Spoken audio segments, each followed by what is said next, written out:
Hello बच्चों, स्वागत है आपका अपना प्यारा सा चैनल सीके स्टडी 47 पर। तो बच्चों, आप कैसे हैं? उम्मीद करता हूं कि आप अच्छे होंगे, मस्त होंगे, स्वस्थ होंगे और अपनी तैयारी को बहुत बेहतर कर रहे होंगे और 2024 एग्ज़ाम में 450 नंबर लाने के लिए हमेशा मेहनत करते रहे होंगे। तो चलिए बच्चों, आज की क्लास में क्लास 10th केमिस्ट्री के प्रथम चैप्टर अध्याय 1 जो है रासायनिक अभिक्रिया एवं समीकरण से मोस्ट इम्पॉर्टेंट जितने भी संपूर्ण चैप्टर जो रासायनिक अभिक्रिया एवं समीकरण है इससे संबंधित जितने भी सब्जेक्टिव प्रश्न बने हैं उसको मैं लेकर आया हूं और 2024 एग्जाम के लिए काफ़ी महत्वपूर्ण है। तो आज की क्लास को शुरू करते हैं। तो आप सभी स्टूडेंट शुरू से अंत तक वीडियो को जरूर देखिएगा। तो चलिए, सबसे पहला चैप्टर है और काफ़ी महत्वपूर्ण प्रश्न सबसे पहला है कि रासायनिक अभिक्रिया क्या है। तो सबसे पहला क्वेश्चन यही पूछा जाता है, तो जब कोई पदार्थ अकेले या अन्य पदार्थ से क्रिया करके भिन्न गुण वाले एक या अधिक पदार्थों का निर्माण करते हैं, रासायनिक अभिक्रिया कहलाता है। तो बच्चों, आप नहीं समझे होंगे, एक पदार्थ यहाँ पर देखिए हाइड्रोजन है, दूसरा पदार्थ क्लोरीन है। यह क्या क्या एक या एक से अधिक, एक रहता या एक से अधिक, ये दोनों मिलाकर यदि हम रिएक्शन कराएं तो यह क्या हो गया 2HCl 2HCl हो गया। तो कहता है कि एक या अधिक पदार्थों का निर्माण करता है, तो दो पदार्थ मिलकर एक पदार्थ का निर्माण किया, इसे ही रासायनिक अभिक्रिया कहते हैं। उम्मीद करता हूँ कि बच्चों आपको समझ में आया होगा। चलिए अगली क्वेश्चन की तरफ बढ़ते हैं। अगला क्वेश्चन आपको 2 नंबर है और आपको स्क्रीन पर दिख रहा होगा। बताना है कि अभिकारक क्या है। तो बच्चों, सबसे पहले आपको रासायनिक अभिक्रिया मैंने बता दिए, उसके बाद अभिकारक आपको बताऊंगा, उसके बाद प्रतिफल बताऊंगा। तो अभिकारक क्या है, यह क्वेश्चन आपके एग्जाम में कई बार पूछे गए हैं और 2024 में पूछे जाने की संभावना है। तो चलिए, जो पदार्थ रासायनिक अभिक्रिया में भाग लेकर नए पदार्थ बनाते हैं उसे अभिकारक कहते हैं। तो ऐसे पदार्थ जो रासायनिक अभिक्रिया में भाग लेकर नए पदार्थ को बनाते हैं उसे क्या कहते हैं, तो अभिकारक कहते हैं। तो बच्चों, H2 + Cl2 मिलकर क्या बना रहा है 2HCl। तो ये H2 + Cl2 ये क्या होता है अभिकारक, और ये क्या होता है तो ये प्रतिफल होता है। प्रतिफल को बच्चों उत्पाद भी कहते हैं, आपको इसे याद रखना होगा। चलिए अगली क्वेश्चन की तरफ बढ़ते हैं। अगला क्वेश्चन आपको यहाँ बच्चों प्रतिफल है और इसका आंसर देखिए। रासायनिक प्रतिफल क्या है, रासायनिक अभिक्रिया के फलस्वरूप बने नए पदार्थ को क्या कहते हैं, प्रतिफल। तो बच्चों, रासायनिक अभिक्रिया जब हम H2 + Cl2 के रासायनिक अभिक्रिया करवाए हैं तो यहाँ पर ये क्या होता है H2 + Cl2 तीर के बाएं तरफ अभिकारक और तीर के दाएं तरफ प्रतिफल होता है। तो इस दोनों को जब H2 plus hydrogen plus chlorine का रिएक्शन कराए तो यह क्या बना, हाइड्रोक्लोरिक अम्ल बना। हाइड्रोक्लोरिक HCl हाइड्रोक्लोरिक अम्ल होता है। तो ये जो बनता है वही प्रतिफल होता है। इसका दूसरा नाम उत्पाद होता है। क्या होता है बच्चों, उत्पाद होता है। आपको इसे याद रखना होगा। चलिए अगली क्वेश्चन की तरफ बढ़ते हैं। बच्चों, उम्मीद करता हूँ कि आपको वीडियो अच्छा लग रहा होगा। वीडियो अच्छा लग रहा होगा वीडियो को लाइक करेंगे, चैनल को सब्सक्राइब करेंगे, जितने भी फ्रेंड्स होंगे उन्हें शेयर करेंगे और स्टडी ग्रुप में शेयर जरूर कीजिएगा। इसका PDF बिल्कुल फ्री में लेने के लिए वीडियो के डिस्क्रिप्शन में व्हाट्सएप ग्रुप का लिंक है, वहाँ से आप व्हाट्सएप ग्रुप में जुड़ सकते हैं। नहीं तो आप इस नंबर पर मैसेज जरूर कीजिएगा, आपको व्हाट्सएप ग्रुप में जोड़ दिया जाएगा। चलिए इस नंबर को नोट डाउन कीजिएगा 9086862016। तो चलिए अगली क्वेश्चन 4 नंबर क्वेश्चन है, रासायनिक अभिक्रिया की विशेषता को लिखें। तो बच्चों, रासायनिक अभिक्रिया की विशेषता 5 होती है। यह आपको उतना इम्पोर्टेंट नहीं होता लेकिन आपको पढ़ना चाहिए क्योंकि ज्ञान के लिए पढ़ना होता है। तो रासायनिक अभिक्रिया की विशेषता को लिखे, तो यहाँ पर मैंने लिख दिया रासायनिक अभिक्रिया की विशेषता निम्नवत है, अर्थात नीचे दर्शाया गया है। तो चलिए देखते हैं। सबसे पहला है गैस की उत्पत्ति। तो रासायनिक अभिक्रिया में गैस की उत्पत्ति होता है। तो कुछ रासायनिक अभिक्रिया में गैस उत्पन्न होती है। उदाहरण अर्थात जैसे में उदाहरण के लिए दानेदार जस्ता को अभिक्रिया तनु सल्फ्यूरिक अम्ल के साथ करते हैं तो हाइड्रोजन गैस निकलती है। तो उदाहरण के लिए बच्चों, यदि आप दानेदार जस्ता को ले लीजिए और उसको तनु सल्फ्यूरिक अम्ल के साथ क्या कराएं, रिएक्शन कराते हैं तो हाइड्रोजन गैस क्या होती है, बाहर निकल जाती है। बच्चों यदि लैब का व्यवस्था होता तो मैं आपको बहुत अच्छी तरह से समझा पाता, लेकिन आप इस तरह से समझ सकते हैं और लिख सकते हैं। चलिए दूसरा नंबर है अनक्षेप का बनना। तो रासायनिक अभिक्रिया के फलस्वरूप ठोस पदार्थ में अनक्षेप बनता है। तो बच्चों अनक्षेप जो बनता है रासायनिक अभिक्रिया के फलस्वरूप किस पदार्थ में बनता है, तो ठोस पदार्थ में बनता है। आपको ऑब्जेक्टिव क्वेश्चन पूछा जा सकता है, इसलिए आपको याद रखना होगा। चलिए उदाहरण के लिए आप देखना है, तो उदाहरण सोडियम क्लोराइड का सूत्र होता है NaCl। सोडियम क्लोराइड के जलीय विलयन में सिल्वर नाइट्रेट का सूत्र क्या होता है, Ag, और सिल्वर का Ag होता है, नाइट्रेट का क्या होता है, आप कमेंट करके जरूर बताइएगा। का विलयन में डालने पर सिल्वर क्लोराइड सफ़ेद अनक्षेप प्राप्त करते हैं। तो उम्मीद करता हूँ यह भी पॉइंट आपको समझ में आया होगा। तीसरा नंबर पॉइंट है, कहा जरा रंगों में परिवर्तन। तो अनक्षेप का बनना में रंगों का परिवर्तन कैसे होता है, तो रासायनिक अभिक्रिया के फलस्वरूप पदार्थों में रंगों में परिवर्तन होता है। जब रासायनिक अभिक्रिया कराते हैं तो कुछ पदार्थ में रंग में भी परिवर्तन हो जाता है। जैसे उदाहरण आप यहाँ पर देख सकते हैं कि उदाहरण के लिए पोटेशियम परमैंगनेट के बैंगनी रंग के विलयन में नींबू का रस डालने पर बैंगनी रंग गायब हो जाता है। बच्चों पोटेशियम परमैंगनेट का आप नाम सुने होंगे, तो उसमें नींबू का रस जब डालते हैं तो उसमें बैंगनी रंग रहता है, लेकिन पोटेशियम परमैंगनेट बैंगनी रंग का रहता है, उसमें नींबू का रस डालने पर बैंगनी का रंग जो होता है वह गायब हो जाता है। रंगों में परिवर्तन यही होता है। उम्मीद करता हूँ आपको समझ में आ रहा होगा। समझ में आ रहा है तो बच्चों वीडियो को लाइक करेंगे, चैनल को सब्सक्राइब करेंगे, जितने भी फ्रेंड्स हैं उन्हें शेयर करेंगे, और वीडियो की डिस्क्रिप्शन में व्हाट्सएप ग्रुप का लिंक है, तो वहाँ से आप व्हाट्सएप ग्रुप में जरूर जुड़ेंगे। 4 नंबर क्वेश्चन है, ताप में परिवर्तन। रासायनिक अभिक्रिया के फलस्वरूप ताप में भी परिवर्तन होता है। रासायनिक अभिक्रिया जो होती है बच्चों, उसके फलस्वरूप ताप में भी परिवर्तन होता है। यदि काली चूने के दैले पर पानी डालते हैं, काली चूना की जो बच्चों दल होती है या छोटा सा टुकड़ा होती है, उसमें पानी डालते हैं तो काफ़ी मात्रा में उसमें निकलती है। बच्चों आप इतना सोचिए कि काली चूना का मानिए ये क्या है, दाल है, और इस पर पानी यदि आप इस तरह से पानी डालते हैं तो इससे काफ़ी मात्रा में क्या निकलता है, उष्मा निकलता है। आप इसे याद रखिएगा। चलिए अगली पॉइंट है, 4 नंबर पॉइंट है, और काफ़ी महत्वपूर्ण ये सभी होता है, लेकिन ये सभी पूछा नहीं जाता, लेकिन आपको ज्ञान के लिए काफ़ी महत्वपूर्ण है। तो चलिए अवस्था में परिवर्तन। कुछ रासायनिक अभिक्रिया में पदार्थों के अवस्था में परिवर्तन होते हैं। कुछ रासायनिक अभिक्रिया में पदार्थों के अवस्था में परिवर्तन होते, जैसे मोमबत्ती के जलने पर कुछ अंश जलकर नीचे गिर जाता है। तो बच्चों यह आप जानते होंगे अवस्था में परिवर्तन। आप दीपावली के रात में क्या करते होंगे, तो मोमबत्ती को जलाते होंगे तो देखते होंगे कि मोमबत्ती का कुछ हिस्सा या भाग क्या होता है, तो जलकर नीचे उसके पेंदी में क्या होता है, गिर जाता है, और कुछ भाग सुबह में देखने के लिए मिलता है। तो यह क्या होता है, अवस्था में परिवर्तन होता है। अगला क्वेश्चन आ चुका है 5 नंबर क्वेश्चन, कि रासायनिक समीकरण क्या है।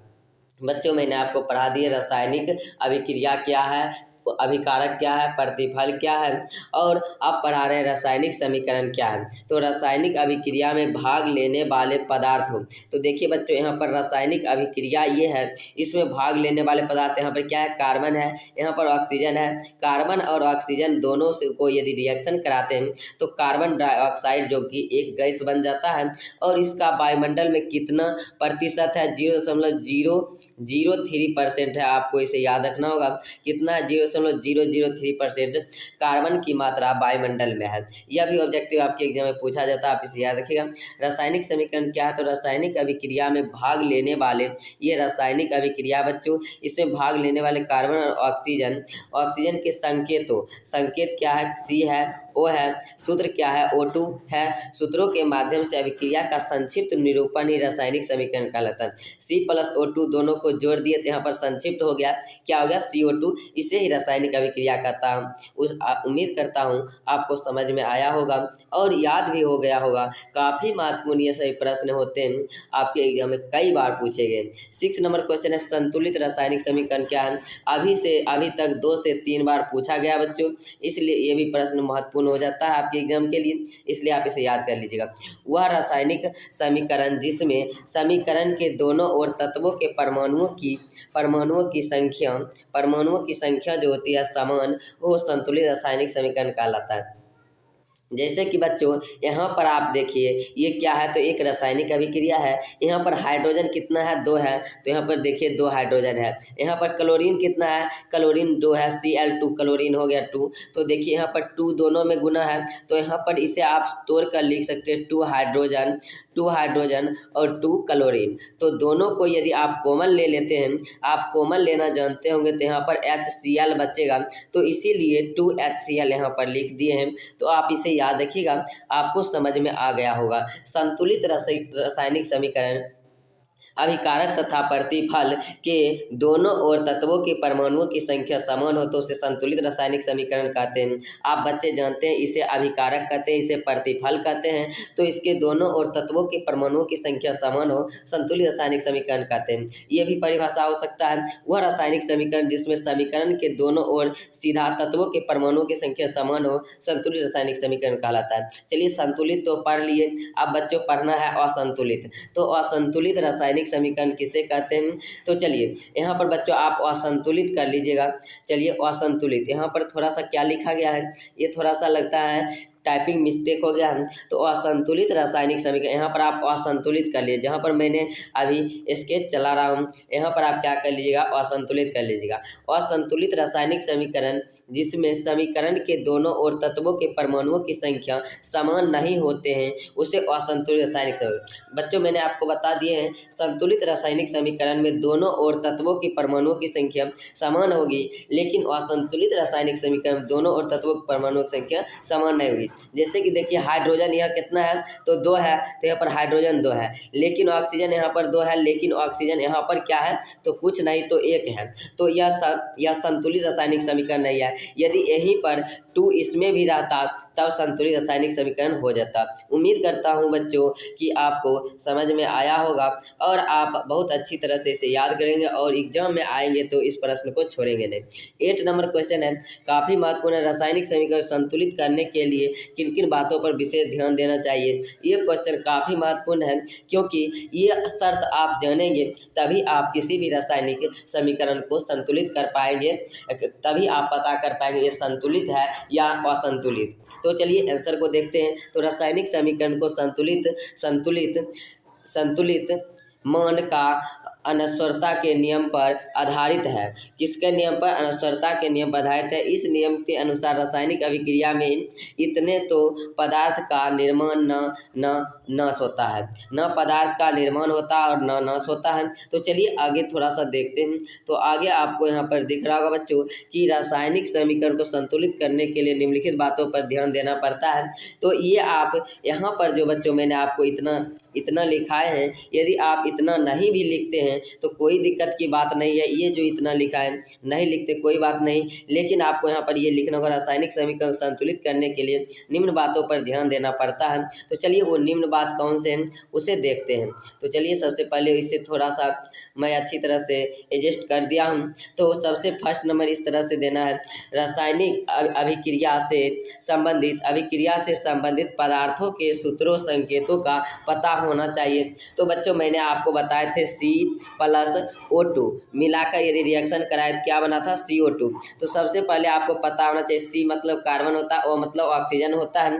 तो ये दोनों को जब रिएक्शन कराए तो ये CO2 कार्बन डाइऑक्साइड बन गया। क्या बन गया, कार्बन डाइऑक्साइड। तो सबसे पहले सूत्रों एवं संकेतों का पता होना चाहिए। चलिए, और दूसरा नंबर जो आपका है यहाँ पर आपको दिख रहा होगा। चलिए यहाँ पर दूसरा नंबर आपको यहाँ पर है, कह रहा बांधी और अधोलिखित समीकरण को संतुलित करने के लिए क्रम में बदल सकते हैं, इसे अनुमान विधि संतुलित करते हैं। तो किसी भी अभिक्रिया को आप अनुमान विधि से ही संतुलित करते हैं, क्योंकि मैग्नीशियम इधर कितना है, 1 है, क्लोरीन HCH हाइड्रोक्लोरिक अम्ल कितना है, तो 1 है। तो इसे आप Mg + HCl को जब रिएक्शन कराए MgCl2 + H2 ये बन गया। लेकिन बच्चों ये क्या है, तो ये एक असंतुलित समीकरण है। आप कैसे है तो हम बता देते हैं। देखिए बच्चों, यहाँ पर आपको Mg कितना है, 1 है, तो Mg 1 हो गया। Cl कितना है, तो Cl देखिए यहाँ पर 1 है, लेकिन यहाँ पर Cl2 हो गया। यहाँ पर देखिए हाइड्रोजन कितना है, 1 है, यहाँ पर हाइड्रोजन 2 हो गया। तो इसको बैलेंस करने के लिए क्या करना पड़ता है, तो इसे संतुलित रासायनिक समीकरण मैंने यहाँ पर बैलेंस किया है। तो देखिए किस तरह से बैलेंस किए। मैग्नीशियम कितना है, 1 है, तो मैग्नीशियम 1 हो गया। Cl2 है, तो देखिए यहाँ पर Cl2 करने के लिए मैंने यहाँ पर 2 से गुना कर दिए। ये HCl था ही, इसमें 2 से मैंने क्या किया, तो गुना कर दिया। और आपको इसे याद रखना होगा, 2 से जब मैंने गुना कर दिया हूँ, तो देखिए यहाँ पर हाइड्रोजन 2 था, तो 2 हाइड्रोजन हो गया, और 2 से गुना कर दिए तो यहाँ पर क्लोरीन 2 था, तो 2 क्लोरीन। इसे ही संतुलित रासायनिक समीकरण कहते हैं, और संतुलित रासायनिक समीकरण। बच्चों मैं उम्मीद करता हूँ कि आपको बिल्कुल अच्छी तरह से समझ में आ गया होगा कि कैसे हमको रासायनिक समीकरण को संतुलित करना है, और कैसे पहचानना है कि रासायनिक समीकरण संतुलित है या असंतुलित। तो 9 नंबर क्वेश्चन है, वियोजन या अपघटन अभिक्रिया क्या है। काफ़ी महत्वपूर्ण क्वेश्चन और कई बार आपके एग्जाम में पूछे गए। तो चलिए इस क्वेश्चन को देखते हैं। जिस रासायनिक अभिक्रिया में किसी यौगिक के टूटने से 2 या 2 से अधिक सरल यौगिक बनाते हैं, उसे वियोजन या अपघटन अभिक्रिया कहते हैं। जैसे कि बच्चों एक पत्थर लीजिए, उसे आप क्या कीजिए, फेंक दीजिए, तो वह 2 या 2 से अधिक पदार्थों में, 2 या 2 से अधिक टुकड़ों में विभाजित हो जाता है, तो उसे ही क्या कहते हैं, तो वियोजन या अपघटन अभिक्रिया कहते हैं। तो देखिए मैंने यहाँ पर रिएक्शन करवाए हैं, CaCO3, इसे कैल्शियम कार्बोनेट कहते हैं। CaCO3 को क्या कहते हैं बच्चों, कैल्शियम कार्बोनेट। कैल्शियम कार्बोनेट को रिएक्शन जब कराते हैं तो यहाँ पर कैल्शियम ऑक्साइड को काली चूना भी कहते हैं, आपको इसे याद रखना होगा। काली चूना + CO2 कार्बन डाइऑक्साइड का निर्माण होता है। तो देखिए यहाँ पर एक पदार्थ है, क्या है, तो कैल्शियम कार्बोनेट एक पदार्थ है CaCO3, और यहाँ पर इसे जब उठाकर पटकते हैं तो यह 2 टुकड़ों में विभाजित हो जाता है। एक कैल्शियम ऑक्साइड जो कि काली चूना बन जाता है, एक कार्बन डाइऑक्साइड CO2 गैस बन जाता है। तो एक काली चूना और एक गैस बन जाता है। तो आप इसे ही याद रखिएगा, जब एक पत्थर को हम उठाकर पटकते हैं, वह 2 या 2 से अधिक पदार्थों में, टुकड़ों में विभाजित हो जाता है, तो उसे ही वियोजन या अपघटन अभिक्रिया कहते हैं। जैसे कि कैल्शियम कार्बोनेट को जब हम पटकते हैं तो अभिक्रिया कराते हैं, तो कैल्शियम ऑक्साइड तथा कार्बन डाइऑक्साइड का निर्माण होता है। तो उम्मीद करता हूँ बच्चों आपको काफ़ी अच्छी तरह से समझ में आया होगा, और मैं बिल्कुल देहाती लैंग्वेज में पढ़ाने का कोशिश करता हूँ कि बच्चों आपको काफ़ी अच्छी तरह से समझ में आएगा। और आप एग्जाम में यदि आप भूल भी गए हैं तो आपको इतना याद रहेगा कि आप लिख सकते हैं। 10 नंबर क्वेश्चन है, संयोजन अभिक्रिया क्या है। जिस अभिक्रिया में 2 या 2 से अधिक अभिकारक मिलकर किसी एक उत्पाद का निर्माण करता है, उसे संयोजन अभिक्रिया कहते हैं। तो बच्चों मैंने आपको बता दिए हैं कि तीर के जो बाईं तरफ होते हैं उसे अभिकारक कहते हैं, और दाईं तरफ जो होते हैं उसे प्रतिफल या उत्पाद कहते हैं। तो चलिए समझते हैं। तो यहाँ पर क्या कार्बन, यहाँ पर क्या ऑक्सीजन। तो कार्बन + ऑक्सीजन का क्या हो रहा है, संयोग हो रहा है, मेल हो रहा है, इसे ही जुड़ना कहते हैं। तो संयोग, कार्बन + ऑक्सीजन का संयोग करके यहाँ पर कार्बन डाइऑक्साइड का निर्माण किए। तो जिस अभिक्रिया में 2 या 2 से अधिक, तो 1 और 2 ही यहाँ पर है, 2 या 2 से अधिक अभिकारक। मैंने बताए थे बच्चों, तीर के बाईं तरफ क्या होता है, तो अभिकारक होता है, और दाईं तरफ क्या होता है, तो प्रतिफल होता है, जिसे आप उत्पाद भी कहते हैं। तो इसे क्या कहते हैं, 2 या 2 से अधिक अभिकारक मिलकर एक प्रतिफल का निर्माण करता है, तो उसे संयोजन अभिक्रिया कहते हैं। जैसे कि आप यहाँ पर देख सकते हैं कि कार्बन + ऑक्सीजन दोनों को मिलाकर जब रिएक्शन कराते हैं तो कार्बन डाइऑक्साइड, 2 यहाँ पर कार्बन और ऑक्सीजन है, और दोनों को क्या करते हैं, दोनों अभिकारक को मिलाकर एक उत्पाद का निर्माण करते हैं, जो कि क्या है, कार्बन डाइऑक्साइड। उम्मीद करता हूँ नहीं बच्चों, बल्कि विश्वास करता हूँ और कि आपको समझ में आया होगा और आपको याद भी हो गया बिल्कुल अच्छी तरह से। 11 नंबर क्वेश्चन है, वैद्युत अपघटन अभिक्रिया क्या है? काफ़ी महत्वपूर्ण क्वेश्चन है आपके एग्जाम के लिए। तो वह अपघटन अभिक्रिया जो विद्युत प्रवाह के कारण होता है उसे वैद्युत अपघटन अभिक्रिया कहते हैं, जिसमें विद्युत धारा, जब बच्चों 2NaCl को जब रिएक्शन कराते हैं, सोडियम क्लोराइड को रिएक्शन विद्युत धारा की उपस्थिति में कराते हैं, तो 2Na sodium plus chloride, sodium और क्लोराइड का क्या होता है, निर्माण होता है, तो उसे ही वैद्युत अपघटन अभिक्रिया कहते हैं। इसमें कुछ नहीं है बच्चों, सिर्फ इतना देखना है, यहाँ पर सोडियम क्लोराइड का सूत्र है, इसके विद्युत धारा अर्थात करंट के उपस्थिति में जब रिएक्शन कराते हैं तो यह सोडियम और क्लोरीन दो भागों में क्या होता है, विभाजित हो जाता है और यही आपको रिएक्शन प्राप्त होता है। चलिए 11 नंबर क्वेश्चन की तरफ बढ़ते हुए 12 नंबर क्वेश्चन की तरफ चलते हैं। 12 नंबर क्वेश्चन है, एकल विस्थापन अभिक्रिया क्या है? काफ़ी महत्वपूर्ण क्वेश्चन है और आपके एग्जाम में कई बार पूछे गए। किसी अधिक क्रियाशील धातु द्वारा कम क्रियाशील धातु उसके लवण को विस्थापन कर देता है तो उसे एकल विस्थापन कहते हैं। जब देखिए बच्चों, कोई ताकतवर व्यक्ति है और कोई कमजोर व्यक्ति है, ताकतवर व्यक्ति कमजोर व्यक्ति को उसके स्थान से क्या करते हैं, धक्का देते हैं, तो उसके स्थान से हटा देते हैं, तो इसे एकल विस्थापन कहते हैं। ऐसा ही समझ लीजिए। तो यहाँ पर क्या कहा जाए, अधिक क्रियाशील, जो ताकतवर क्रियाशील धातु है वह कम क्रियाशील धातु को क्या करता है, तो धकेल देता है, तो लवण से विस्थापन हो जाता है, उसे एकल विस्थापन कहते हैं। जैसे कि मैं आपको यहाँ पर बता देता हूँ, यहाँ पर Fe मतलब लोहा होता है, इसकी परमाणु संख्या 26 होता है, आपको इसे याद रखना होगा, प्लस कॉपर सल्फेट CuSO4 को कॉपर सल्फेट कहते हैं। CuSO4 एक विलयन है जो कि कॉपर सल्फेट का है और लोहा के साथ इसका रिएक्शन कराते हैं तो FeSO4 फेरस सल्फेट और प्लस कॉपर का निर्माण करता है। तो उम्मीद करता हूँ, देखिए यहाँ पर लवण से विस्थापन, तो देखिए यहाँ पर लवण क्या हो गया, कॉपर यहाँ पर लवण था तो ये क्या हो गया, विस्थापन हो गया, तो इसे ही एकल विस्थापन कहते हैं। उम्मीद नहीं बल्कि विश्वास करता हूँ कि आपको समझ में आया होगा तो बच्चों वीडियो को लाइक करेंगे, जितने भी स्टूडेंट हैं अपने चैनल को सब्सक्राइब करेंगे और अपने सभी स्टडी ग्रुप में वीडियो को शेयर करेंगे। तो यहाँ पर 13 नंबर क्वेश्चन है, आप सभी बहुत सारे बच्चे का डिमांड आ रहा था कि सर केमिस्ट्री का प्रथम चैप्टर का ऑब्जेक्टिव और सब्जेक्टिव कराइए, तो आज मैं इन्हें सब्जेक्टिव करा देता हूँ, अगले दिन ऑब्जेक्टिव भी करा दूंगा। तो चलिए यहाँ पर 13 नंबर क्वेश्चन है, उभय विस्थापन अभिक्रिया क्या है? तो जिस रासायनिक अभिक्रिया में दो यौगिक अपने आयनों का आदान प्रदान करते हैं उभय विस्थापन कहलाता है। क्या कहलाता है बच्चों? उभय विस्थापन कहलाता है। जिस रासायनिक अभिक्रिया में दो यौगिक, जैसे कि दो यौगिक, यहाँ पर देखिए FeS ये यौगिक है, H2SO4 H2SO ये भी यौगिक है। यहाँ पर ये क्या होता है, FeS फेरस ऑक्साइड का सूत्र है, H2SO ये क्या है, सल्फ्यूरिक अम्ल है। क्या है, H2SO4 होना चाहिए लेकिन SO ही है।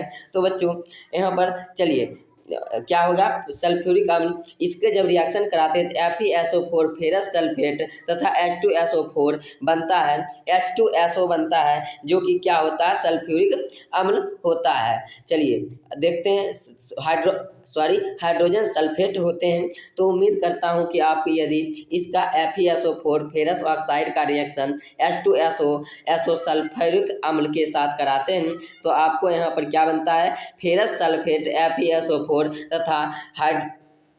तथा हाइड्रोजन सल्फेट बनता है। चलिए 14 नंबर क्वेश्चन की तरफ बढ़ते हैं। बच्चों आपको समझ में आ रहा है या नहीं, कमेंट करके जल्दी से बताएंगे। और ये सभी क्वेश्चन काफ़ी महत्वपूर्ण, और बच्चों इसका फैर आप जरूर बनाइएगा क्योंकि आपके आगे काम आने वाले हैं। अब क्षेपण अभिक्रिया क्या है, आप बच्चों अभी इसे स्क्रीनशॉट करते जाएंगे, नहीं तो इसका PDF आपको 2 से 3 दिन में व्हाट्सएप ग्रुप में दिया जाएगा, तब तक आपको वेट करना पड़ेगा। अब क्षेपण अभिक्रिया क्या है, कुछ ऐसी रासायनिक अभिक्रिया होती है जिसमें कोई प्रतिफल ठोस के रूप में विलय से पृथक हो जाते हैं, यह अभिक्रिया अवक्षेपण अभिक्रिया कहलाता है। तो चलिए मैं आपको समझाने का प्रयास करता हूं बच्चों। कहता है कुछ ऐसी रासायनिक अभिक्रिया होती है जिसमें प्रतिफल ठोस के रूप में विलय पृथक हो जाते हैं।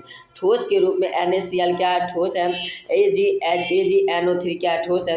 तो यह क्या होता है, विलय हो जाता है, अर्थात लुप्त हो जाता है। और इसके बाद ये क्या बनाता है, AgCl बना लेता है। Ag ये हो गया और Cl, ये दोनों रिएक्शन कर किया तो AgCl बना लिया।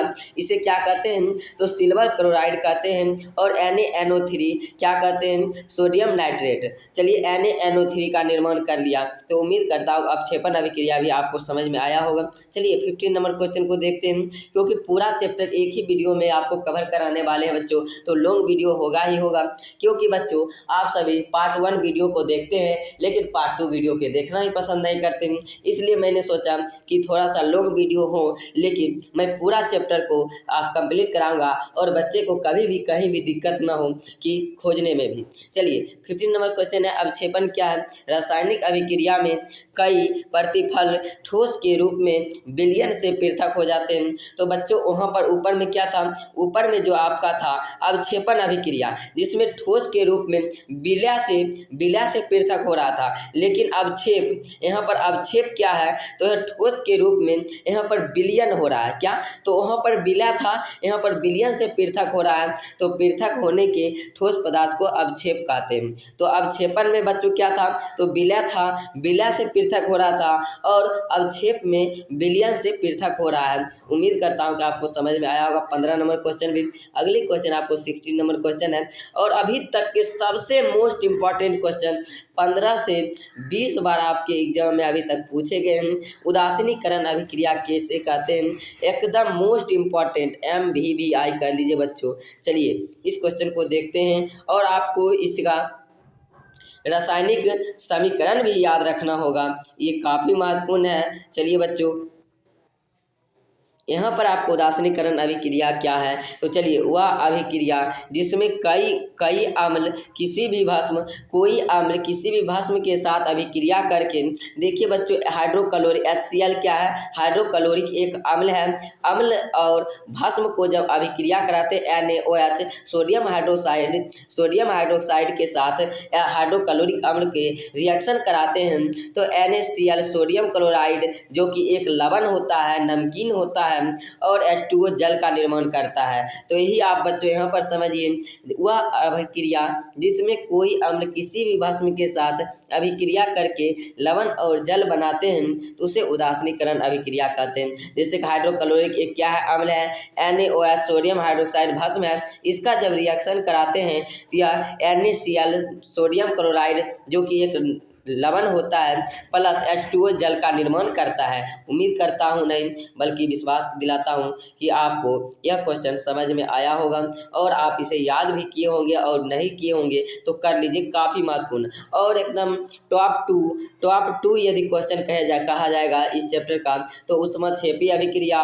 ऊष्मशोषी अभिक्रिया, उदासीनीकरण अभिक्रिया, ये सभी काफ़ी महत्वपूर्ण। रासायनिक समीकरण क्या है, 5 से 7 क्वेश्चन काफ़ी महत्वपूर्ण है, जो कि मैं आपको लास्ट में बता दूंगा कि ये सभी प्रश्न कम से कम आप ये सभी प्रश्न जरूर करें। तो चलिए ऊष्मक्षेपी अभिक्रिया क्या है, जिस रासायनिक अभिक्रिया में प्रतिफल के साथ साथ उसमें ऊर्जा निकलती है, ऊष्मक्षेपी अभिक्रिया कहलाती है।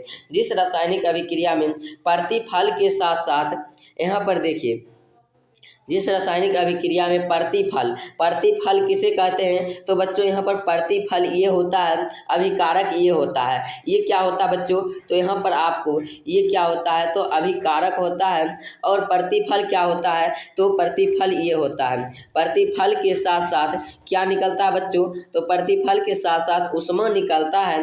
तो उस ऊष्मा के साथ साथ ऊर्जा निकलता है, या ऊष्मा ऊर्जा एक ही को कहते हैं, उसे ऊष्मक्षेपी अभिक्रिया कहते हैं। यहाँ पर जैसे कि बच्चों आप देख लीजिए, कार्बन और ऑक्सीजन का जब रिएक्शन कराते हैं तो कार्बन डाइऑक्साइड बनता है, लेकिन ऊष्मा भी क्या होता है, इससे बाहर निकलता है। आप इसे याद रखिएगा। चलिए अगली क्वेश्चन देखते हैं। यहाँ पर 18 नंबर क्वेश्चन काफ़ी महत्वपूर्ण क्वेश्चन है, टॉप 3 क्वेश्चन है इस वीडियो के। तो चलिए टॉप 3 नंबर क्वेश्चन में चुना जाए तो यह टॉप 3 नंबर है, ऊष्मशोषी या ऊष्मारोधी अभिक्रिया किसे कहते हैं। बच्चों पढ़ लेते हैं ऊष्मशोषी अभिक्रिया किसे किसे कहते हैं? यदि एग्जामिनर पूछ लेते हैं ऊष्मारोधी अभिक्रिया किसे कहते हैं, तो बच्चों फंस जाते हैं। आज से आपको फंसना नहीं है। चलिए आंसर देखते हैं। तो जिस रासायनिक अभिक्रिया में ऊष्मा का अवशोषण होता है उसे ऊष्माशोषी या ऊष्मारोधी अभिक्रिया कहते हैं। तो बच्चों उसमें ऊष्मा का क्या हो रहा था? तो ऊष्मा बाहर निकल रहा था, ऊष्मा ऊर्जा बाहर निकल रहा था, लेकिन यहाँ पर अभिकारक में ही ऊष्मा ऊर्जा क्या हो रहा है? तो मिल रहा है, न कि प्रतिफल से बाहर निकल रहा है। तो चलिए आपको यहाँ पर समझना है क्या? तो नाइट्रोजन N2 प्लस ऑक्सीजन को ऊष्मा के साथ अभिक्रिया कराते हैं तो यहाँ पर 2NO प्राप्त होता है। लगभग आधे घंटे का वीडियो हो गया है बच्चों। तो चलिए यहाँ पर देखते हैं 19 नंबर क्वेश्चन के प्रकाश रासायनिक अभिक्रिया क्या है? तो ऐसी रासायनिक अभिक्रिया जो प्रकाश के उपस्थिति में घटित होता है प्रकाश रासायनिक अभिक्रिया कहलाता है। जैसे कि हरे पेड़ पौधे होते हैं, इसमें प्रकाश रासायनिक अभिक्रिया होता है क्योंकि वह प्रकाश के उपस्थिति में ही अपना भोजन का निर्माण कर पाते हैं। तो चलिए कैसे अपना निर्माण करते हैं प्रकाश के उपस्थिति में? तो देखिए यहाँ पर CO2 कार्बन डाइऑक्साइड है, यहाँ पर H2O जल है। जल को कार्बन डाइऑक्साइड और जल को जब रिएक्शन सूर्य के प्रकाश के उपस्थिति में करते हैं तो यहाँ पर C6H12O6 C6H12O6 का निर्माण होता है और यहाँ पर ऑक्सीजन के कण अणु बाहर हो जाते हैं, बाहर निकल जाते हैं। तो CO2 प्लस H2O जब रिएक्शन करवाते हैं प्रकाश के उपस्थिति सूर्य के प्रकाश के उपस्थिति में तो यहाँ पर C6H12O6 यह किसका रासायनिक सूत्र है? आप कमेंट करके जरूर बताइएगा। तो इसका निर्माण होता है और इसे ही प्रकाश रासायनिक अभिक्रिया कहते हैं। बच्चों इसका समीकरण आप जरूर याद कीजिएगा, तभी आपको 2 नंबर दिया जाएगा। टॉप 4 नंबर क्वेश्चन में आपको 19 नंबर क्वेश्चन को मैं दे रहा हूँ, आप इसे जरूर याद कीजिएगा। चलिए अगली क्वेश्चन 20 नंबर क्वेश्चन है, आपको बताना बच्चों ऑक्सीकरण अभिक्रिया क्या है? तो चलिए वैसी रासायनिक अभिक्रिया जिसमें किसी तत्व या यौगिक के ऑक्सीजन का संयोग या यौगिक से हाइड्रोजन का निष्कासन होता है उसे क्या कहते हैं? तो उसे ऑक्सीकरण अभिक्रिया कहते हैं। तो चलिए सबसे पहले मैं आपको बताता हूँ कार्बन प्लस ऑक्सीजन का संयोग करके यहाँ पर क्या बन गया है? कार्बन डाइऑक्साइड CO2, इसे ऑक्सीकरण अभिक्रिया कहते हैं। इसे आप याद कर लीजिए, कॉपी में नोट डाउन कर लीजिए, स्क्रीनशॉट लेना है स्क्रीनशॉट कर लीजिए। और वीडियो को लाइक नहीं, क्योंकि बच्चों वीडियो को लाइक कीजिए क्योंकि वीडियो बनाने में काफ़ी मेहनत लगता है। एक वीडियो आपको 30 मिनट के देने में बच्चों हमें कम से कम 7 से 8 घंटा की मेहनत लगती है। चलिए यहाँ पर अवकरण अभिक्रिया क्या है? अवकरण अभिक्रिया क्या है? अवकरण अभिक्रिया ऑक्सीकरण के उल्टी होती है। अवकरण अभिक्रिया क्या होती है बच्चों? ऑक्सीकरण के उल्टी होती है।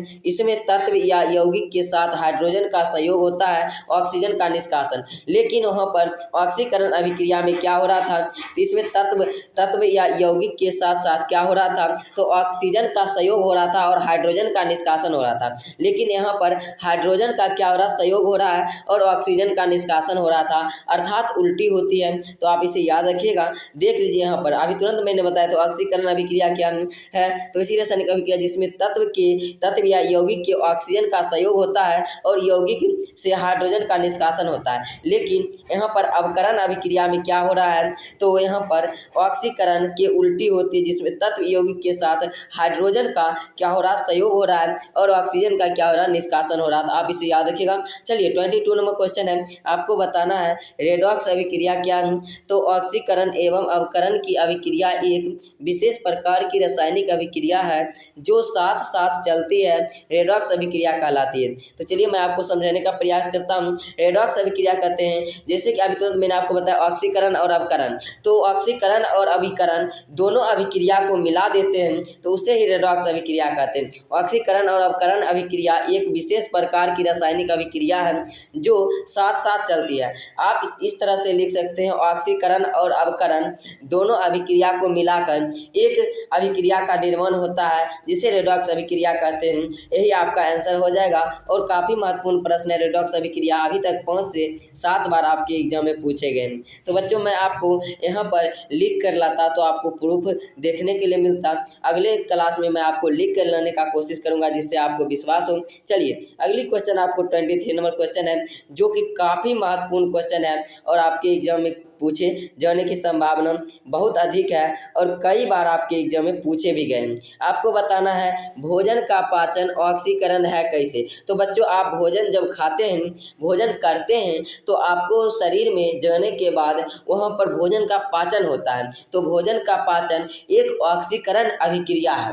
तो कैसे है आपको बताना है। तो हमारे भोजन में मुख्यतः कार्बोहाइड्रेट पाए जाते हैं।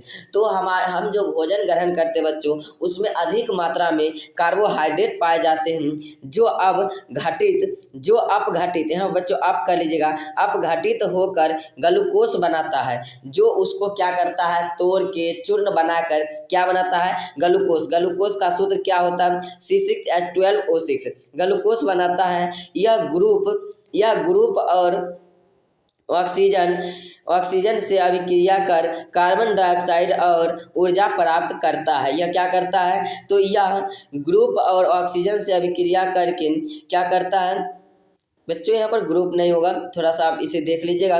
तो चलिए यहाँ पर देख लेते, चलिए यहाँ पर देखते हैं। यहाँ पर क्या C6H12O6 और ऑक्सीजन की उपस्थिति में जब रिएक्शन कराते हैं तो 6CO2 + 6H2O और लास्ट में क्या होता है ऊर्जा बाहर निकल जाता है। आप इसे याद कर लीजिएगा, काफ़ी महत्वपूर्ण क्वेश्चन है। अगली क्वेश्चन की तरफ बढ़ते हैं। अगला क्वेश्चन आपको 24 नंबर क्वेश्चन है। कहा था भोजन दुर्गंध क्यों हो जाते हैं। बच्चों आप घर में आपके मम्मी भोजन बनाते होंगे, सिस्टर बनाते होंगे, तो वह क्या करते होंगे तो भोजन कभी कभी आपको जैसे कि दालें खट्टा हो जाना, सब्जी खट्टा हो जाना, तो उससे दुर्गंध आने लगता है। तो क्यों आने लगता है चलिए देखते हैं। तो जब भोजन को खुले वायु, यहाँ पर बच्चों क्या करें खुले वायु में लंबे समय तक छोड़ देते हैं। जब आपकी माँ और बहनें भोजन बनाती है तो कभी कभी भूल चूक से खुले वायु में क्या होती है खुले वायु में लंबे समय तक छोड़ देते हैं तो उससे दुर्गंध आने लगते हैं जो एक ऑक्सीकरण एवं अवकरण अभिक्रिया है। तो ऑक्सीकरण और अवकरण अभिक्रिया आपको पूछा जाएगा भोजन का दुर्गंधित होना कौन सी अभिक्रिया है। तो आपको याद रखना होगा कि ऑक्सीकरण एवं अवकरण अभिक्रिया भोजन को दुर्गंधित होना ऑक्सीकरण और अवकरण अभिक्रिया को दर्शाता है। तो जैसे कि आपको मैं एक एग्जांपल बताता हूँ। आलू का चिप्स तो आप खाए होंगे जो कि पैकेट में भरा रहता है, दुकान में 5 रुपया 10 रुपया सभी प्रकार के मिलता है। तो आलू चिप्स तैयार करने में चिप्स के पैकेट में ऑक्सीजन को हटाकर नाइट्रोजन गैस भर देते हैं ताकि चिप्स खराब नहीं हो। तो बच्चों आप तो बहुत प्रकार के कुरकुरे खाए होंगे, उस कुरकुरे जब भरते हैं तो उसमें क्या होता है ऑक्सीजन भी चला जाता है भरते वक्त, उसको ऑक्सीजन को निकाल कर नाइट्रोजन गैस भर देते हैं। क्योंकि ऑक्सीजन किसी भी पदार्थ के साथ अभिक्रिया कर लेता है लेकिन नाइट्रोजन सूखे पदार्थ के साथ अभिक्रिया नहीं करता है, जैसे कि सूखा पदार्थ चिप्स होता है। चलिए उम्मीद करता हूँ कि यह प्रश्न आपको काफ़ी अच्छा लगा होगा और आपके एग्जाम में कई बार ये प्रश्न पूछे गए हैं। मैं आपको कितना विश्वास दिलाऊं, आप सीधा पूरी वीडियो को देखिए और अपने पैड में नोट डाउन करें और मन से पढ़ें। भोजन को दूषित होने से कैसे रोका जा सकता है। तो बच्चों जब भोजन दुर्गंधित हो गया, खराब हो गया, तो उसके रोकने के लिए कुछ उपाय तो होना चाहिए। आंसर लिखते हैं भोजन को दूषित होने से रोकने के लिए निम्नलिखित उपाय हैं। तो चलिए निम्नलिखित उपाय कौन कौन से देखते हैं। एक नंबर में यहाँ पर लिखा हूँ वसा युक्त भोजन में सिट्रिक अम्ल लेसिथिन जैसी, चलिए शुरू से पढ़ते हैं। वसा युक्त भोजन में सिट्रिक अम्ल लेसिथिन जैसी एंटी ऑक्सीडेंट मिला देने से ऑक्सीकरण रुक जाता है। तो बच्चों जब वसा युक्त भोजन को आप यदि रखना चाहेंगे, अच्छे तरह से दूषित नहीं होने देना चाहते हैं, तो उसमें आपको एंटीऑक्सीडेंट मिला देना होगा। लेसिथिन जैसी में एंटीऑक्सीडेंट मिला देने से आपका ऑक्सीकरण रुक जाता है जिससे भोजन दुर्गंधित नहीं होगा। तो आपको इसे याद रखना होगा। चलिए 2 नंबर पॉइंट को देखते हैं। 2 नंबर पॉइंट आपको क्या करना है, रेफ्रिजरेटर में रखकर भोजन को दुर्गंध होने से बचाया जा सकता है। आप रेफ्रिजरेटर में रखकर भोजन को दुर्गंधित होने से बचा सकते हैं, आपके पास यदि रेफ्रिजरेटर है तो। 3 नंबर पॉइंट है वायुरोधक बर्तन में रखकर ऑक्सीकरण को कम किया जा सकता है, जिसमें वायु प्रवेश न करे उस वस्तु में, उस बर्तन में बच्चों आप अपने भोजन को रखकर दुर्गंधित होने से बचा सकते हैं। चलिए 26 नंबर क्वेश्चन है, सभी क्वेश्चन काफ़ी महत्वपूर्ण बच्चों, तो लास्ट में मैं आपको बता दूंगा कि इस चैप्टर के कौन कौन से क्वेश्चन है जो कि काफ़ी महत्वपूर्ण है, आप उसे याद कर लीजिएगा कम से कम। दहन क्या है? तो किसी पदार्थ को ऑक्सीजन की उपस्थिति में जलने की प्रक्रिया को दहन कहते हैं। तो बच्चों, जहाँ पर ऑक्सीजन नहीं है वहाँ पर दहन की क्रिया नहीं हो सकती है, क्योंकि दहन की क्रिया जो होती है वो ऑक्सीजन के उपस्थिति में ही होती है, आप इसे याद रखिएगा। तो चलिए यहाँ पर क्या है, चलिए देखते हैं। कार्बन प्लस ऑक्सीजन को जब रिएक्शन कराते हैं CO2, उष्मा भी निकलता है। जब आप दहन करेंगे उष्मा भी निकलेगा तो प्रकाश भी निकलेगा। किसी भी पदार्थ को आप जलाइए तो यहाँ पर कार्बन को जब जलाते हैं ऑक्सीजन के उपस्थिति में तो यहाँ पर कार्बन डाइऑक्साइड बनता है और उष्मा अर्थात ताप जो होती है वह बाहर निकलती है और प्रकाश भी देती है। यदि आप एक साधारण कागज को लीजिए और उसको जलाइए तो ऑक्सीजन की उपस्थिति में, तो उससे कुछ राख प्राप्त होगा, उसका कोई सूत्र होगा, और उष्मा तो और प्रकाश तो प्राप्त होगा ही होगा। चलिए 27 नंबर क्वेश्चन को देखते हैं। दहन के लिए आवश्यक शर्तें क्या है? बच्चों, आप यदि किसी भी पदार्थ को जलाना चाहते हैं तो वह कब जल सकता है, तो उसके लिए क्या क्या आवश्यक पदार्थ हैं? तो चलिए, सबसे पहले दहनशील पदार्थ की उपस्थिति। वैसा पदार्थ आपको चुनना होगा जिसमें आप यदि माचिस का तीली यदि एक बार में जलाते हैं तो वह जलना चाहिए। एक बार नहीं, 2 बार भी जलाते हैं तो लेकिन जलना चाहिए। दूसरा नंबर है दहन के लिए पोषक पदार्थों की उपस्थिति। दहन के लिए पोषक पदार्थ अर्थात दहन के लिए पोषक पदार्थ में यहाँ पर आ जाते हैं ऑक्सीजन। क्या आ जाते हैं? ऑक्सीजन। दहन के लिए पोषक पदार्थ क्या हो सकते हैं बच्चों? तो ऑक्सीजन हो सकते हैं, आपको इसे याद रखना होगा। O2 ऑक्सीजन होता है। और यहाँ पर तीसरा नंबर क्वेश्चन है ज्वलन ताप की उपस्थिति। तो बच्चों, ज्वलन ताप किसे कहते हैं? जिस न्यूनतम ताप पर कोई पदार्थ जलना प्रारंभ कर देते हैं उसे ज्वलन ताप कहते हैं। जैसे कि एक कागज में यदि आप माचिस का तीली जलाएंगे और उसे जलाएंगे तो वह तुरंत पूरा जलकर राख हो जाएगा। लेकिन एक आप क्या ले लीजिए, काठ का सिल्ली ले लीजिए और उसमें आप आग लगाइए माचिस के तीली से, उसमें आग नहीं लगेगा, क्योंकि उसके लिए अधिक ज्वलन ताप की आवश्यकता पड़ती है। आप इसे याद रखिएगा।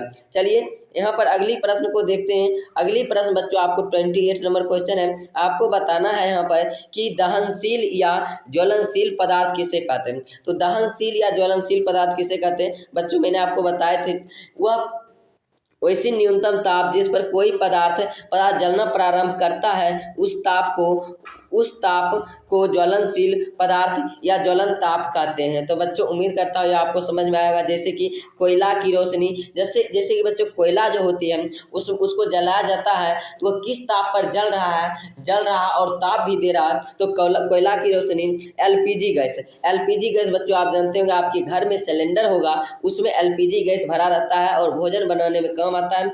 दहनशील या ज्वलनशील पदार्थ कहते हैं। चलिए अगली क्वेश्चन 29 नंबर क्वेश्चन है। आपको बताना है, कहा जा रहा है अदहनशील पदार्थ किसे कहते हैं। बच्चों, आपको मैंने बता दिया दहनशील पदार्थ किसे कहते हैं। तो ऐसा न्यूनतम ताप जिस पर कोई पदार्थ जलना प्रारंभ कर दे उसे दहनशील पदार्थ कहते हैं। और अदहनशील पदार्थ किसे कहते हैं? ऐसा पदार्थ जो नहीं जलते हैं उसे अदहनशील पदार्थ कहते हैं। जैसे कि बालू में आप आग लगाइएगा तो बालू कभी नहीं जलता है, ईंट में आप यदि आग लगाइएगा तो कभी नहीं जलेगा, पत्थर में आग लगाइएगा कभी नहीं जलेगा इत्यादि।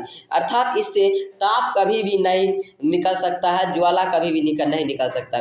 चलिए यहाँ पर 30 नंबर क्वेश्चन है, दहन के लिए अपोषक पदार्थ क्या है। दहन के लिए अपोषक पदार्थ क्या आपको बताना है। तो आंसर अर्थात दहन के लिए अपोषक अर्थात दहन, जैसे कि आप किसी आग लगाते हैं कहीं पर तो उसको क्या कोई जैसे विरोधी होता है ना बच्चों, आप यदि अच्छे नंबर ला रहे हैं तो आपके भी कोचिंग में आपके विरोधी होंगे, अर्थात आपके फ्रेंड्स ही होंगे जो कि आपके थोड़ा सा कम नंबर ला रहे होंगे और उसका भी सपना होगा कि आपसे थोड़ा सा ज़्यादा नंबर लाए और फर्स्ट रैंक पर आए। तो लेकिन आपको थोड़ा मेहनत करना होगा। उसी प्रकार से यहाँ पर दहन जब हो रहा था तो दहन के लिए आवश्यक जो शर्तें थे और दहन को रोकने के यहाँ पर उपाय नहीं कहता है कि आप जब आगे की सच्चाई की ओर बढ़ेंगे और आगे कामयाबी की ओर बढ़ेंगे तो आपको पीछे एक पैर खींचने वाले कोई ना कोई जरूर ही आ जाएंगे। तो उसी प्रकार से दहन जब किसी भी पदार्थ को आप जलाते हैं तो उसको बुझाने के लिए कोई ना कोई एक जरूर आ जाता है। तो दहन के लिए आवश्यक पदार्थ क्या हैं? तो जो पदार्थ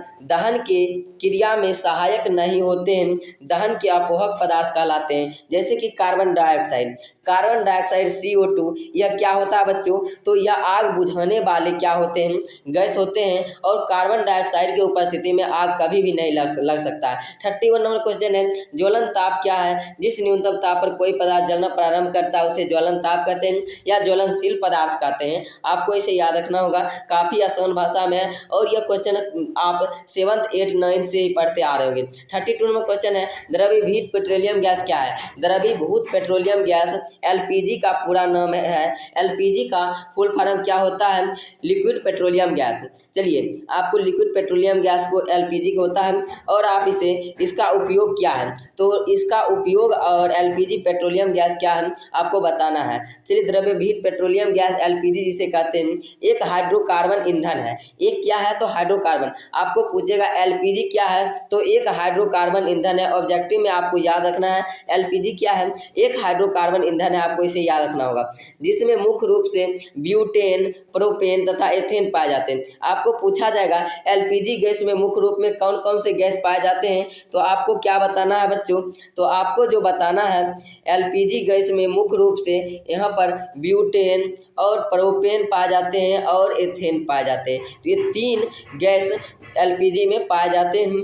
यह इधर जलकर पर्याप्त मात्रा में ऊष्मा देता है, जो एक उत्तम ईंधन माना जाता है। तो LPG जो होता है उसे जलाया जाता है भोजन बनाने के लिए और यह क्या होता है? पर्याप्त मात्रा में ऊष्मा देता है। और सबसे बड़ी पॉइंट ऑब्जेक्टिव यहाँ से पूछा जाता है, LPG गैस के सिलेंडर में एक विशेष प्रकार के खराब तथा गंधयुक्त गैस एथिल मैरकैप्टन C2H5H मिलाया जाता है ताकि कहीं रिसाव हो तो तुरंत पता चल जाएगा। जैसे कि बच्चों आप जानते होंगे, आपके घर में कभी गैस सिलेंडर का नीब यदि खुला रह जाता होगा तो आपको पता चल जाता है कि गैस महक रहा है। तो वह महक जो आपको नाकों तक आती है वह एथिल मैरकैप्टन गैस होती है, जो कि वायु में बहुत जल्द, बहुत कम समय में, बहुत अधिक दूरी तक क्या करता है? फैला देता है, जिसका रासायनिक सूत्र C2H5 और 5H होता है। इसे मिलाया जाता है जिससे आपके घर में आग लगने से बच जाता है और आपको पता चल जाता है कि यह क्या है? तो एक गैस का नोब खुला हुआ है। और लास्ट पॉइंट है, इसका उपयोग खाना बनाने के लिए, ज्वलन के लिए किया जाता है। तो बच्चों इस क्वेश्चन में क्या था? तो इसका उपयोग भी बताएं। तो इसका उपयोग मैंने बता दिए थे कि LPG गैस का उपयोग खाना बनाने के रूप में किया जाता है। तो बच्चों आज का वीडियो कैसा लगा कमेंट करके जरूर बताइएगा। बच्चों काफ़ी मेहनत लगती है वीडियो बनाने में, तो बच्चों अपने प्यारे हाथों से एक कमेंट जरूर कीजिएगा कि आज का वीडियो कैसा लगा। थैंक यू, लव यू, हंसते रहे, मुस्कुराते रहे, स्वस्थ रहे और मन से तैयारी करेंगे। फिर मिलते हैं नेक्स्ट वीडियो में। आप कमेंट करके जरूर बताइएगा कल कौन सा सब्जेक्ट का वीडियो लेकर आए। प्रथम चैप्टर केमिस्ट्री के ऑब्जेक्टिव को ही लेकर आए सब्जेक्ट को। तो बच्चों मैंने आपको बता दिए थे कि इंपॉर्टेंट क्वेश्चन बताएंगे। इंपॉर्टेंट क्वेश्चन नंबर 1, चलिए 1 नंबर ये ले लीजिए और चलिए इंपॉर्टेंट क्वेश्चन इसमें, और दूसरा नंबर आपको मैं दे रहा हूँ। चलिए दूसरा नंबर आपको यहाँ पर चलिए बता रहा हूँ, आपको याद रखना होगा। चलिए दूसरा नंबर क्वेश्चन 28 नंबर क्वेश्चन को दूसरा ले लीजिए। चलिए ये सभी वेरी वेरी इंपॉर्टेंट क्वेश्चन है। और इसको ले लीजिए 27 नंबर क्वेश्चन को, ये भी तीसरा नंबर, 3 क्वेश्चन हो गया। और चलिए यहाँ पर दहन क्या है ये भी ले लीजिए। चलिए 4 हो गया। 4 ये सभी क्वेश्चन याद करते जाइए। दहन क्या है, और ये तो आप याद ही कर लीजिएगा। क्या? भोजन को दूषित होने से कैसे रोका जा सकता है, ये क्या हो गया? 5 हो गया बच्चों, 5। तो इसी तरह से आपको मैंने सभी क्वेश्चन, भोजन दुर्गंधित क्यों हो जाते हैं, तो ये भी आप याद कर लीजिएगा। 5 नंबर ये हो गया। चलिए भोजन का पाचन ऑक्सीकरण है कैसे, ये काफ़ी महत्वपूर्ण है। 6, चलिए 6 क्वेश्चन हो गया। और यहाँ पर रेडॉक्स अभिक्रिया क्या है बच्चों, मैंने बताया तो ऑक्सीकरण और अवकरण अभिक्रिया को रेडॉक्स अभिक्रिया कहते हैं। तो यहाँ पर 7 नंबर क्वेश्चन हो गया, ये 7 क्वेश्चन हुआ। अवकरण अभिक्रिया, जितने भी अभिक्रिया हैं ये भी आप याद कर लीजिएगा। 8 हो गया। चलिए यहाँ पर 9 नंबर, यहाँ पर ऑक्सीकरण अभिक्रिया क्या है, 9 हो गया या 10 हो गया, आप इस तरह से याद कर लीजिएगा। चलिए प्रकाश रासायनिक अभिक्रिया, आप कुछ याद करें या ना करें ये आप जरूर याद कर लीजिएगा। चलिए अगली क्वेश्चन ऊष्माक्षेपी या ऊष्मारोधी अभिक्रिया, ये आप याद कर लीजिएगा। और अगली क्वेश्चन है ऊष्माक्षेपी अभिक्रिया क्या है, मैंने आपको बताए थे।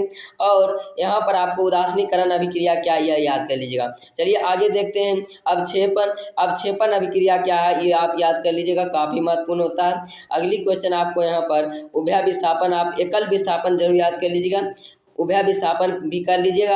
यहाँ पर वैद्युत अपघटन अभिक्रिया क्या है, ये भी कर लीजिएगा। चलिए यहाँ पर संयोजन अभिक्रिया क्या है, काफ़ी महत्वपूर्ण है, इसे आप याद कर लीजिएगा। वियोजन या अपघटन अभिक्रिया क्या है, इसे आप याद कर लीजिएगा। और यहाँ पर सबसे महत्वपूर्ण बात है कि आपको ज्ञान के लिए संतुलित और असंतुलित रासायनिक समीकरण क्या है, आपको दोनों को याद कर लेना। रासायनिक समीकरण आपके एग्जाम में कई बार पूछे गए, इसलिए आपको इसे याद करना बनता है। चलिए तो बच्चों आज का वीडियो कैसा लगा कमेंट करके जरूर बताइएगा। थैंक यू, लव यू, हंसते रहे, मुस्कुराते रहे, स्वस्थ रहे और मन से तैयारी करेंगे। थैंक यू, जय हिंद, जय भारत।